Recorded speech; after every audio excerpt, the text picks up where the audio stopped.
I'm Chef Frank, this is Protocooks, and today I'm going to show you how to make my Irish brown bread.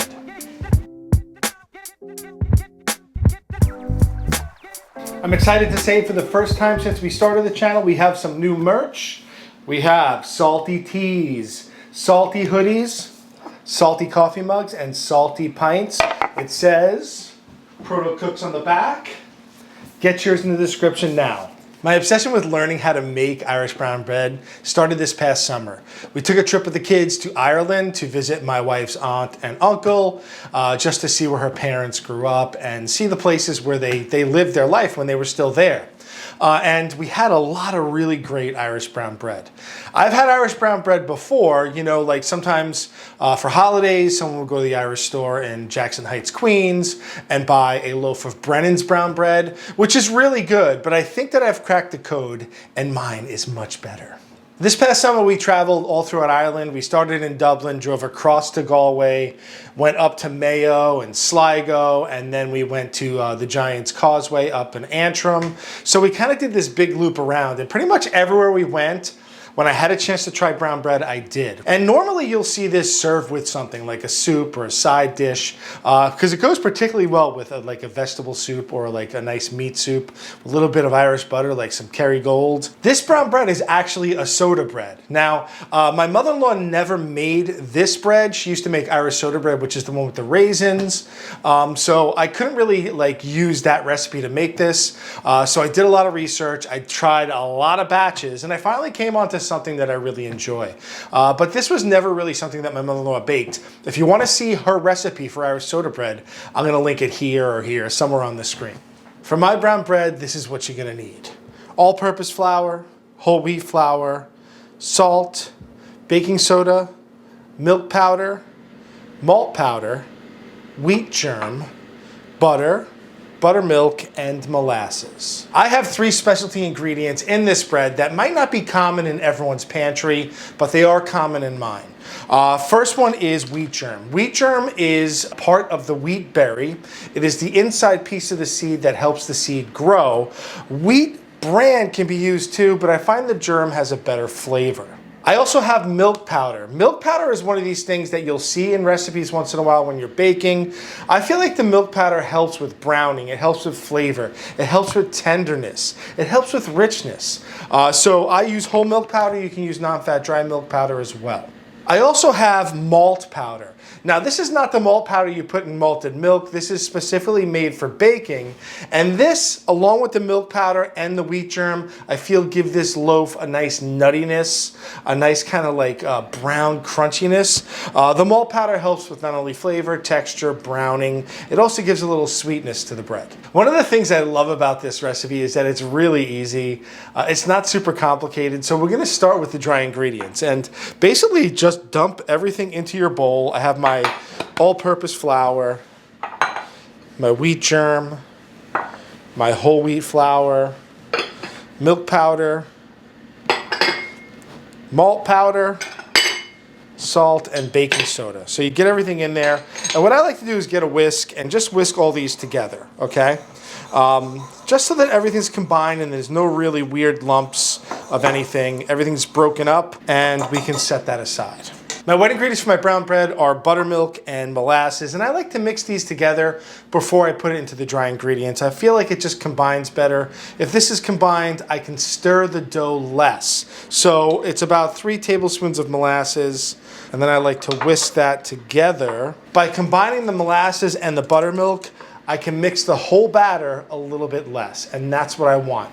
Mix the batter as little as possible. Before we add the wet to the dry, I have to add the butter in, and basically what I'm gonna do is cut the butter in, which means I'm just gonna rub my hands together and just break this butter up. It's better if the butter is a little cold, but you wanna basically break this up so that it's pea-sized pieces of butter. So we're just breaking the butter up and kind of rubbing it into the flour, right? You don't want any large pieces of butter, so just keep on getting in there and breaking it up.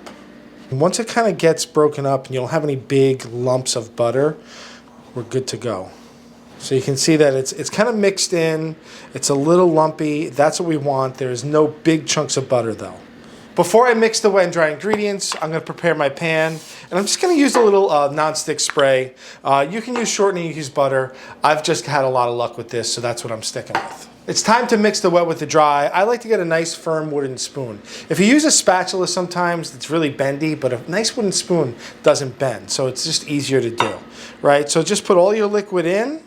I have a little bit of buttermilk set aside just in case I need a little more, if I don't see that the moisture is correct. And then I just kind of bring it in from the sides and start mixing.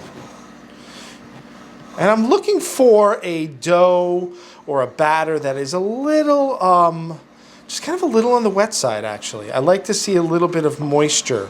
I don't like for it to be super dry. I have some buttermilk. I'm just gonna add a slight bit more buttermilk just because I think it's a little on the dry side. So you have to make that judgment call. If you think it's a little dry, just add a little more buttermilk. It's always good to have it, right? So any dry stuff on the bottom, mix.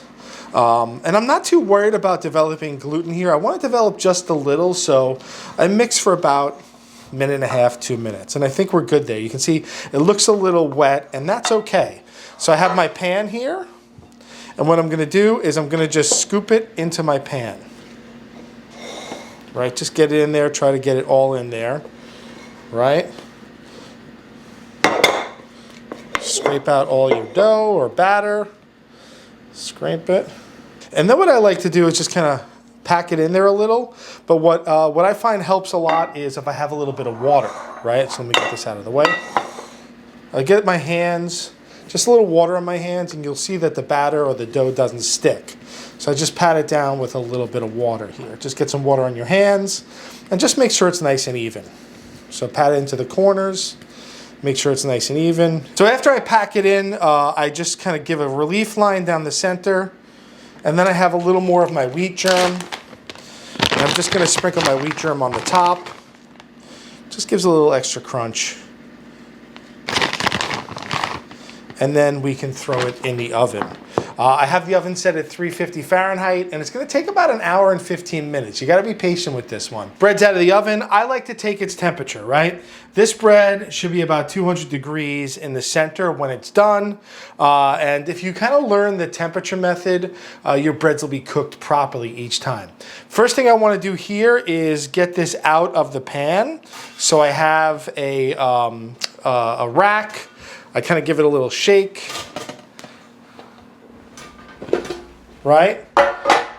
Let the steam out, put it onto the rack, and let's let it cool thoroughly before we break into it. The bread is done. It's my favorite time to taste. Let's slice into it and see how we did. I'm just going to take the end off here. Ooh, baby, look at that. One more slice. All right, look at that piece of bread. Nice dense crumb. You can see it looks nice and nutty. Let's get a little butter on this and give it a try.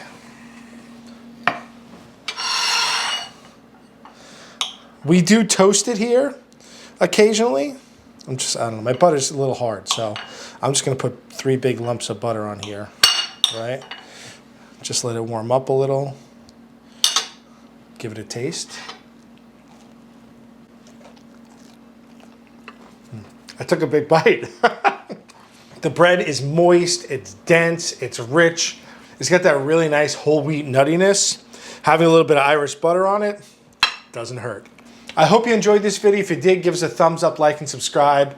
We have merch in the description down below. We also have a P.O. box down there in the description, and I want to thank my Patreon patrons for supporting us. I really appreciate it. And that is my Irish brown bread. I'm Chef Frank. This is Protocooks. Sláinte.